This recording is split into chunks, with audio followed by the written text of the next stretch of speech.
جی میری گزارش ہے کہ اس میں عجلت نہ کریں. جب یہ جو مشن ہے یہ وزیر اعظم کا ایک سفارتی مشن ہے. جب یہ مشن انشاءاللہ اپنا کام مکمل کر کے آئے گا، اس کے نتیجے میں جو آرگومنٹس ریفائن ہوں گے، بہتر ہوں گے اپنے دوسرے ممالک کی گفتگو سن کے، اس کے نتیجے میں پھر انشاءاللہ ایک زیادہ تعداد میں پارلیمانی وفود بھیجے جائیں گے، جو پھر جن میں اپوزیشن بھی انشاءاللہ شامل ہوگی. اس وقت تو دیکھیے نا، یہ جو وزیر اعظم کا سفارتی مشن ہے، اس میں 4 وزرائے خارجہ ہیں، 4 ہی جو ہیں سابق سفیر ہیں، 2 اس کے اندر جو ہیں وہ سابق سیکرٹری خارجہ بھی ہیں اور بہت اس پہ اپنی گہری نظر رکھتے ہیں. یہ ایک جو ہے ایکسپرٹس کا ڈیلیگیشن ہے جو جا رہا ہے، اور انشاءاللہ جو سارے آرگومنٹس ہم ہندوستان کے بھی لوگ گئے ہوئے ہیں، اس کے نتیجے میں جو ڈیولپ ہوں گے تو اپوزیشن کے ہمارے جو اراکین اسمبلی ہیں ان کو بھی موقع ملے گا کہ وہ ان پارلیمانی وفود بھی جائیں گے، ممبرشپ میں بیٹھ کر جی وہ جائیں گے. دیکھیے ابھی پاکستان کا جو ہمارے پاس ایک دروازہ ضرور کھلا ہے الحمدللہ، مارکہ حق میں جو فتح مبین ہوئی ہے اس کے نتیجے میں، لیکن ابھی پاکستان کے اوپر، اور میں بات کھل کر کہنا چاہتا ہوں، ہندوستان کے بھی جو آرگومنٹس ہیں اور دنیا پاکستان کو ماضی کے اوپر سزا دینا چاہتی ہے، لیکن یہ وہ پاکستان نہیں ہے. پاکستان وہ ہے جس نے فاٹف میں دنیا کو سیٹسفائی کیا، تب ہم گرے لسٹ سے باہر آئے اکتوبر 2022 میں. پاکستان وہ ہے جس کی اب سیاسی قیادت وہ نہیں ہے، پاکستان کی وہ عسکری قیادت نہیں ہے. تو لہٰذا یہ ایک پاکستان ہے جو اپنی اس دہشت گردی کے تجربے سے سبق سیکھ کر، سب سے زیادہ لڑائی ہم نے لڑی ہے، سب سے زیادہ تو آپ کو لگتا ہے جو حال ہی میں چین اور افغانستان کا جو چین اور افغانستان کا معاملہ، چین بیچ میں آیا، پاکستان کے نائب وزیر اعظم وہاں پہ تھے، اس سے کیا فرق پڑا ہے؟ کیونکہ ایک اطلاع تو یہ آ رہی ہے کہ اب وہاں پہ کارروائی ہونا شروع ہو گئی ہے جو پاکستان مخالف ہے. تو آپ کا یہ کہنا ہے ایران ہو، ٹرکی ہو یا افغانستان ہو، چائنا تو ہے ہی ہمارے ساتھ، اس پہ اب اس کے اوپر کافی زیادہ اہم ڈیولپمنٹس دیکھنے کو مل سکتی ہیں، خاص کر کے امن و امان کے حوالے سے؟ جی دیکھیے، ڈیولپمنٹ اور اللہ تعالیٰ کا شکر ادا نہیں ہو سکتا. پاکستان اور چین نے، چاہے وہ ایکوپمنٹ چین کا تھا اور اس کو پاکستان نے استعمال کیا، پاکستان کی چین نے 21ویں صدی میں جو بھی جنگی جھڑپیں ہوئی ہیں اس میں جو واضح کامیابی حاصل کی ہے یہ پاکستان اور چائنا کمبینیشن نے، وہ پوری دنیا پر واضح، اس میں ایک اسٹریٹیجک ایکچولی تو ارتھ کو ایک آیا ہوا ہے پوری دنیا میں اس سارے معاملے کی وجہ سے.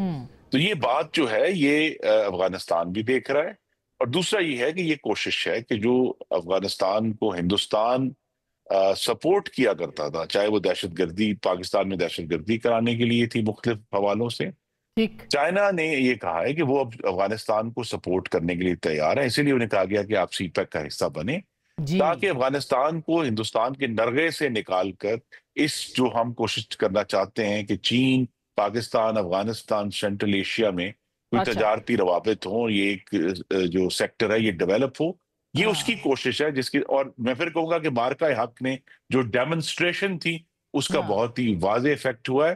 یہی ایفیکٹ ایران پر بھی ہے، اور یہی ایفیکٹ جو ہے جو ٹرکی نے اس دفعہ غیر معمولی طور پہ قدم اٹھایا. اس کو کیپٹلائز کیسے کرنا ہے یہ پاکستان کے اوپر ہے نا.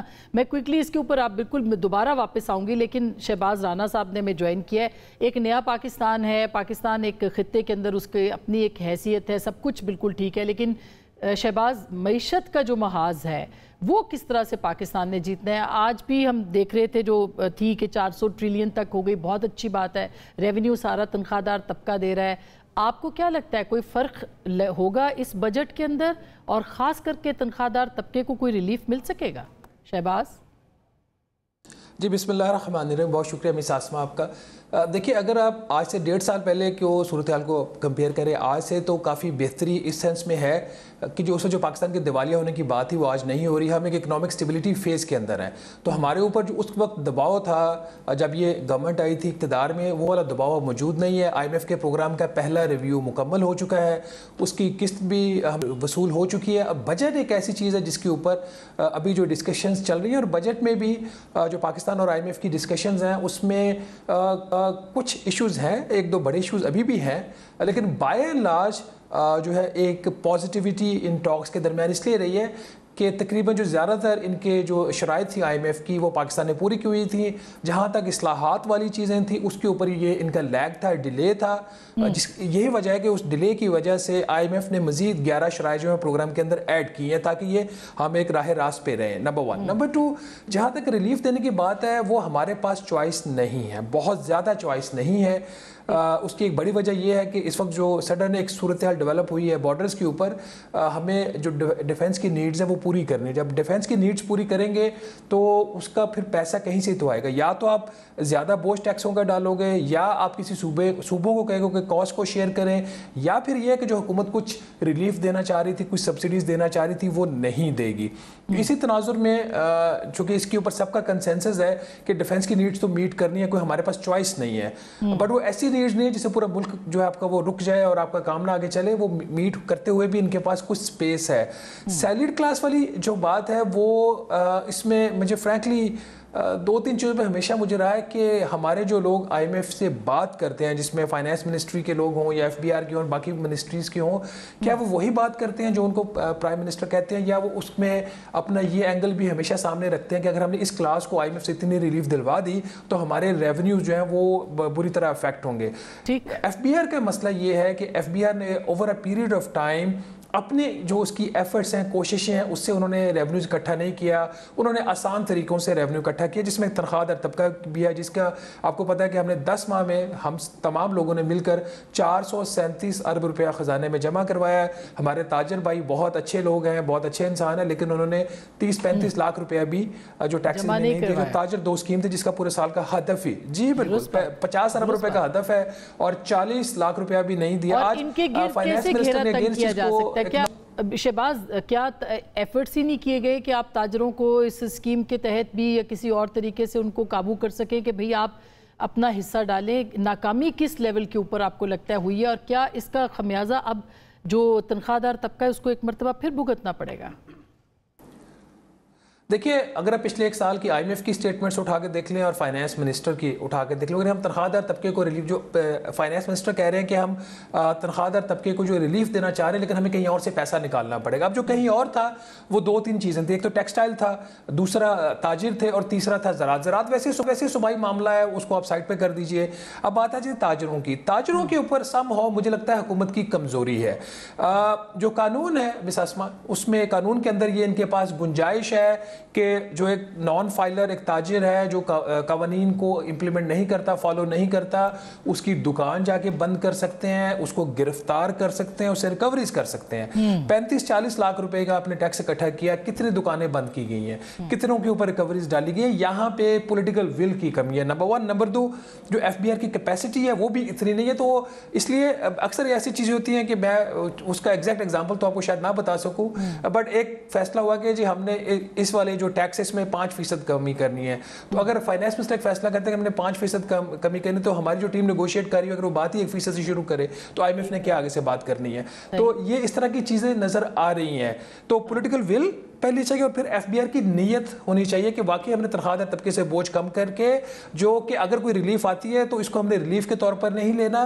ہمارے ساتھ جو زیادتی ہوئی ہے پچھلے 1 سال میں, اس میں کچھ کمی ہوگی اس زیادتی میں. اگر ہمیں کچھ اس کے اوپر تو ظاہر ہے بھی کام کرنے کی ضرورت ہے. اور کوئکلی مجھے یہ بتائیے کہ آپ نے صوبوں کے شیئر کی بات کی, کیا آپ کو لگتا ہے کہ خیبر پختونخوا نے جو حال ہی میں تھریٹ کیا ہے کہ ہم نہیں کریں گے آئی ایم ایف, جو علی امین گنڈا پور صاحب بات کر رہے تھے, کیا واقعی وہ ایفیکٹو ہو سکتے ہیں اس سلسلے میں, وہ اس ہتھیار کو استعمال کر سکتے ہیں, اور اس کا کتنا نقصان ہو سکتا ہے؟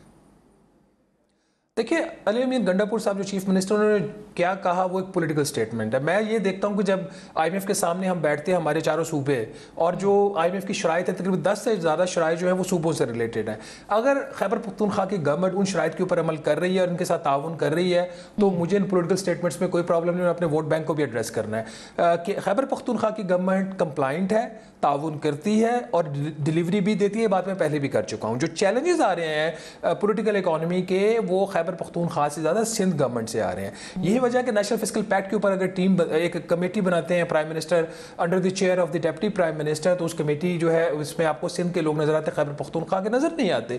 جو نیشنل فسکل پیکٹ ہے وہ کور ہے IMF کے پروگرام کا, اور اس کے تحت صوبوں کے ساتھ بات ہونی ہے. ہاں جہاں تک صوبوں کی کنٹریبیوشن ان ڈیفینس ہے, جو ہمارے اخراجات ہیں, وہ آئینی طور پر تو ان کی رسپانسبلٹی نہیں ہے, لیکن اس وقت جو ملک کے حالات ہیں, جو ہماری اضافی ضروریات ہیں, اس میں اگر صوبے سامنے آئیں تو ان کو وہ کنٹریبیوٹ کریں, تو that will be taken in a good spirit. وہ خیبر پختونخوا, پنجاب, سندھ یا بلوچستان کی بات نہیں, یہ ملک کی بات ہے.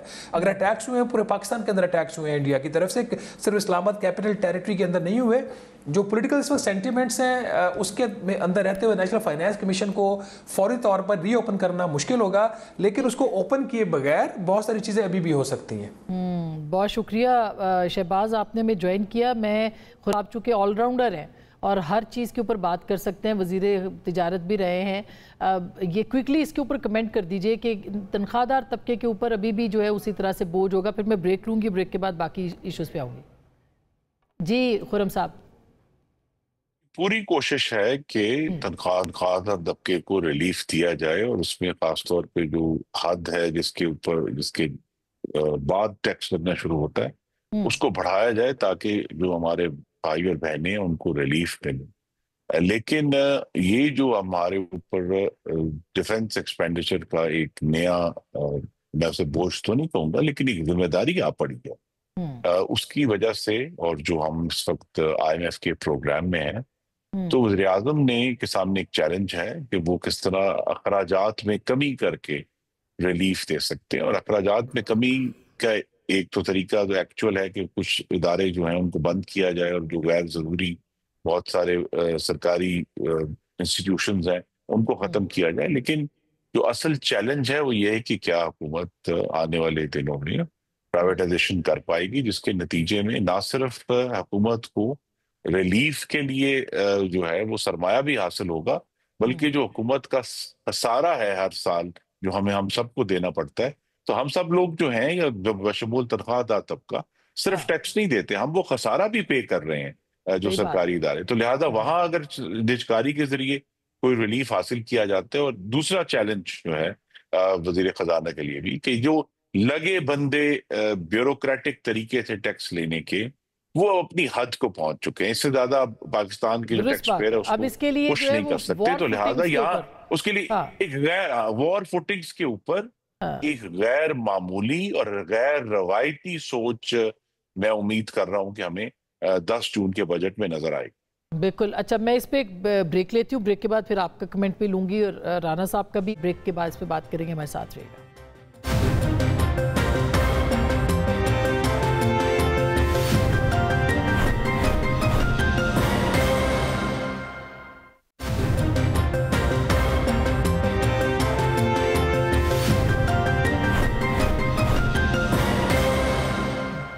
Welcome back. ایک دفعہ پھر آپ کو خوش آمدید کہتے ہیں. آج علیمہ خان صاحبہ کا سٹیٹمنٹ ہم نے آپ کو پروگرام کے آغاز میں شروع میں سنوایا, اور اس میں انہوں نے جو بات کی ہے اس میں ایک اور میس موومنٹ کی, عوامی تحریک کی بات ہو رہی ہے.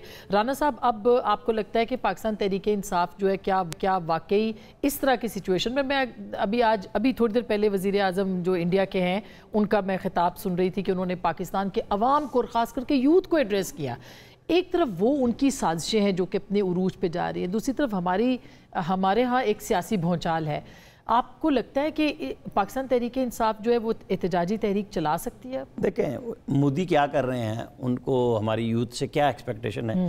دشمن کو یہی ہونی چاہیے کہ وہ ایڈریس کرے. ہماری یوتھ نے یہ جواب دیا پاکستان کا جھنڈا لے کے, اور نور خان ایئر بیس کے باہر کھڑے تھے, اور ان کے لوگ بنکروں کو ڈھونڈ رہے تھے, گالیاں دے رہے تھے اپنی حکومت کو جب ہمارے میزائل وہاں دلی اور گجرات میں پھر رہے تھے. یہاں ہمارے لوگ بندوقیں لے کے رینجر کے ساتھ بھی کھڑے تھے اور خود بھی کہ ہم ہی پکڑ لیں ان کو.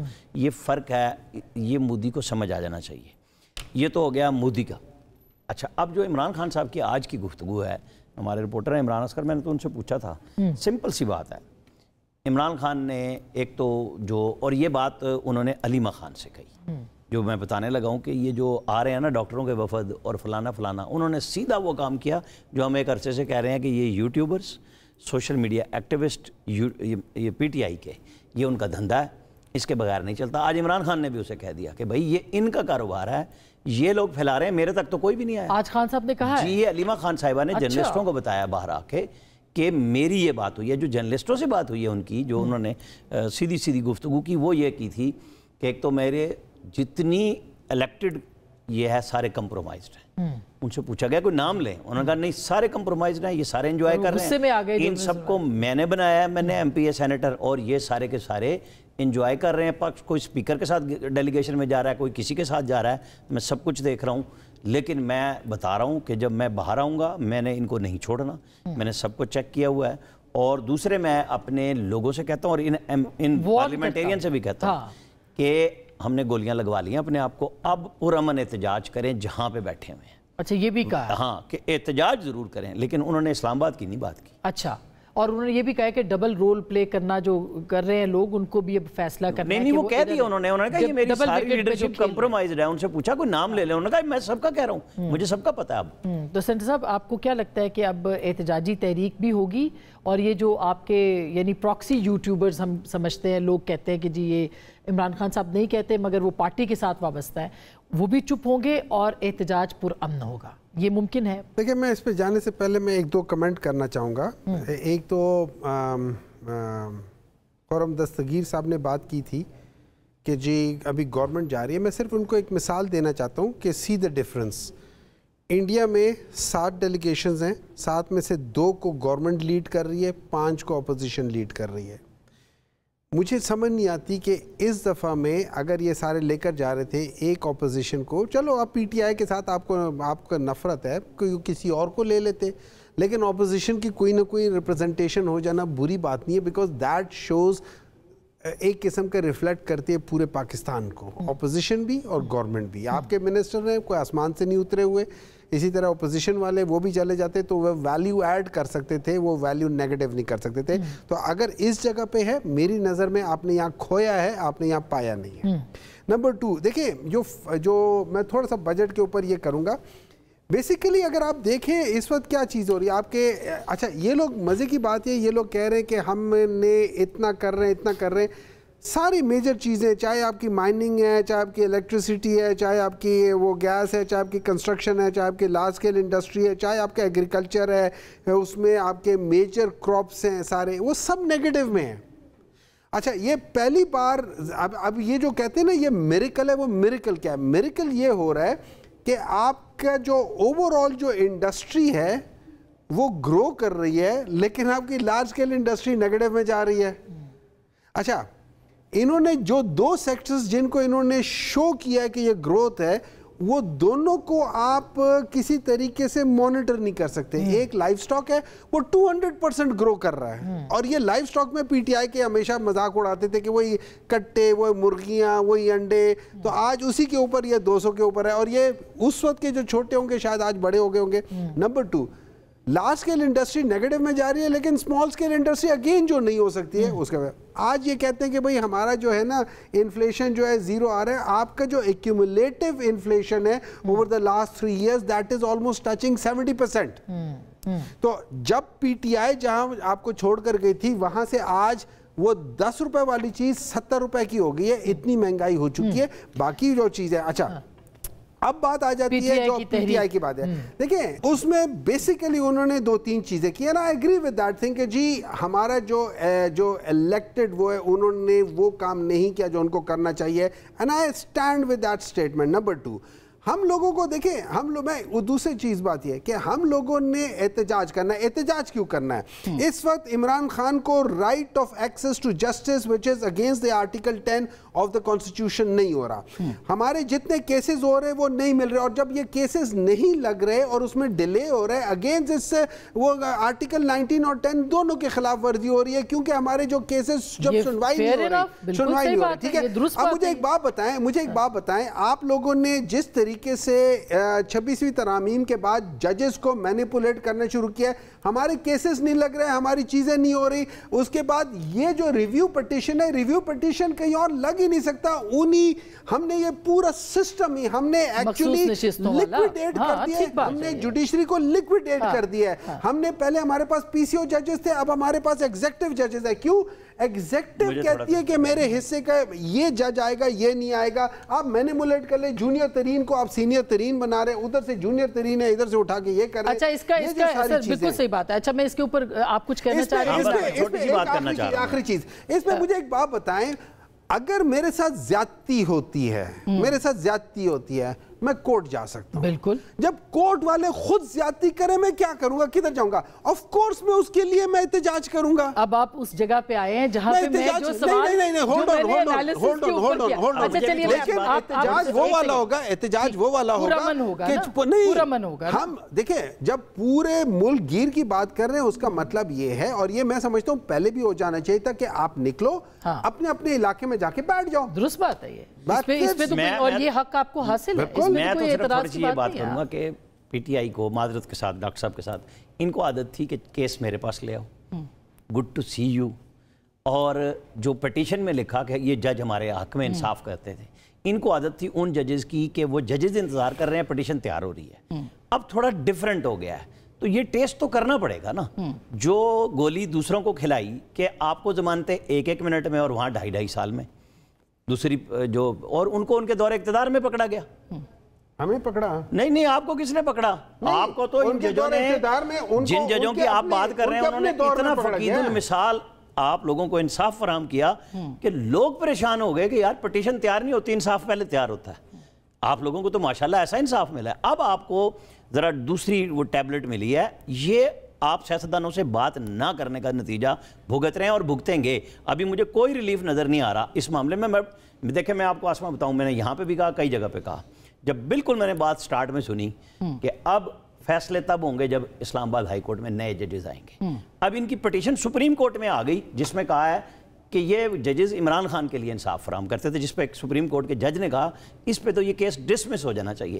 اصل ایشو یہی تھا جس کو بنایا گیا کہ ہمیں دبا رہے ہیں, ہمیں بتا رہے ہیں بھائی پہلے آپ ایک ہی پارٹی کو انصاف کر رہے تھے, اب جا کے سپریم کورٹ میں لڑ لیں. آپ کیوں نہیں لڑ رہے؟ یہ جج صاحبان 5 کے 5 لڑے نا وہاں پہ. اس پارٹی کو انصاف نہیں مل رہا تھا. مجھے ایک بات بتائیں, ہمارے جو پوری پی ایم ایل این, یہ سامنے دستگیر صاحب بیٹھے ہوئے ہیں, 2.5 سال نیب کے کیس میں ضمانت نہیں ہوئی ان کے اکثر لیڈروں کی. کتنے لوگ تھے مجھے بتا دیں, کتنے لوگ ہیں جو بچا کون سا تھا؟ نہیں کتنے لوگ تھے ان کے سارے کے سارے, تو 3 مہینے سے زیادہ تو کوئی جیل نہیں. سر حنیف کمال ہو گیا. ایک منٹ, حنیف عباسی ہمارے ٹائم پہ نہیں ہوا, حنیف عباسی ہمارے ٹائم پہ نہیں تھا. حنیف عباسی ہمارے ٹائم پہ نہیں تھا.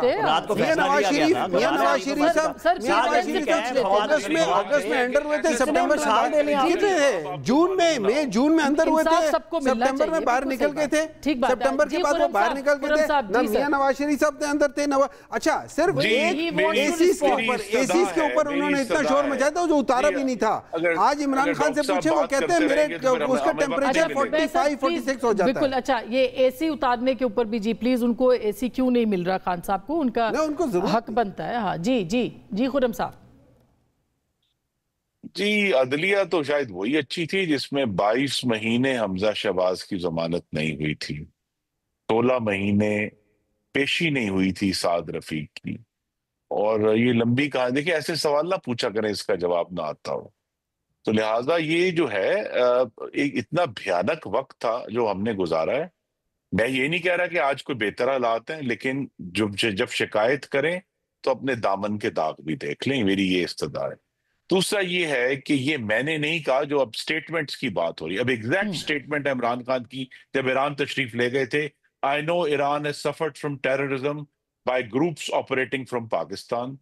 New York Times کے جناب فرمایا Mr. Modi's government might actually be the best possible option for settling the Kashmir conflict. پھر Axios کو فرمایا the moment there is a settlement on Kashmir, we will not need to have nuclear deterrents. یہ وہ شخص ہے جو پاکستان کی قومی سلامتی سے کھیلتا رہا ہے. تو میری گزارش ہے کہ اتنی آپ اپنی ضرور اپوزیشن کریں, آپ ضرور اپنی رائے دیں عدلیہ کے بارے میں, لیکن یہ جو ایشو ہے کہ جی ایسے ہو جائے گا تو اپوزیشن ہے, اپوزیشن اپنا کام ہے. مجھے آپ نے شروع میں کہا جی کہ ہمارے پاس راستہ کوئی نہیں ہے احتجاج کا. راستہ اصل پتہ کیا ہے؟ خیبر پختونخوا جہاں 12 سال سے آپ کی حکومت ہے, اس کے بلکتے ہوئے میرے بھائیوں اور بہنوں کو حاکمیت فراہم کریں, ان کو صحت فراہم کریں, ان کو تعلیم فراہم کریں, ان کو امن و امان فراہم کریں, اور یہ عزم فراہم کریں, یہ عزم فراہم کریں کہ وہ دہشت گردوں سے لڑیں گے. ان کی طرف سے آواز ہمیشہ آتی ہے کہ ہم تو دہشت گردی سے لڑنے کے قابل نہیں ہیں کیونکہ ان کی یہ